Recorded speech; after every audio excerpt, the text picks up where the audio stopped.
جی میں اس وقت جبل نور کے بالکل اوپر والی سائڈ پر اونچائی ہے جو میرے نزدیک یہاں پر 3 پہاڑیاں مجھے دکھائی دے رہی ہیں جو اس لیول کی ہیں. ایک اس کے بالکل سامنے ہے، تھوڑا بہت ہی ڈیفرنٹ ہوگا، ایک وہ پیچھے ہے. پھر تو بہت اونچی پہاڑی. اور بہرحال جی بات یہ کرنے لگا تھا، یہ جیسا کہ نبی صلی اللہ علیہ وسلم کی آپ کی شادی جب ہوئی پہلی اماں ختیجہ سے ہوئی، آپ کی عمر 25 سال تقریباً اور اماں ختیجہ کی عمر 40 سال. میں بھائی کسی بھی معاملے میں غلط ہوں تو میری آپ اصلاح کر سکتے ہیں. جتنا مجھے علم ہے جو ہم نے پڑھا ہے وہ آپ کو بتا رہا ہوں میں. ایسے ہی ہے تقریباً. اچھا اس کے بعد نبی صلی اللہ علیہ وسلم یہاں پر اللہ کی عبادت کے لیے آتے تھے. ایسے ہی ہے جی.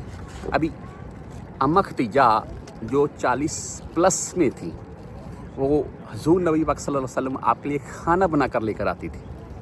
یار اس مقام پر پہنچنے کے لیے میں نے 10 بار سانس لیا ہے، پانی کی بوتلیں ختم کر دی ہیں. میرا خیال مجھے 1 گھنٹہ 20 منٹ لگے ہیں، سانس لے کر آتا رہا ہوں میں. اور ایک عورت اتنی اونچائی، اور وہ بھی بار بار. اللہ کی شان ہے، اللہ ہمت دینے والا ہے، بس یہ ہوتا ہے.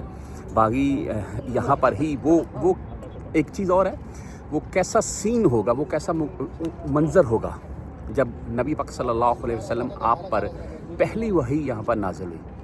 جبریل علیہ السلام آئے، آپ کو آ کر پکارا محمد.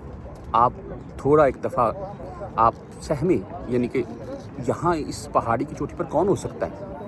تو وہ کیسا منظر ہوگا، رات کا پچھلا ٹائم، سوچنے والی بات ہے نا.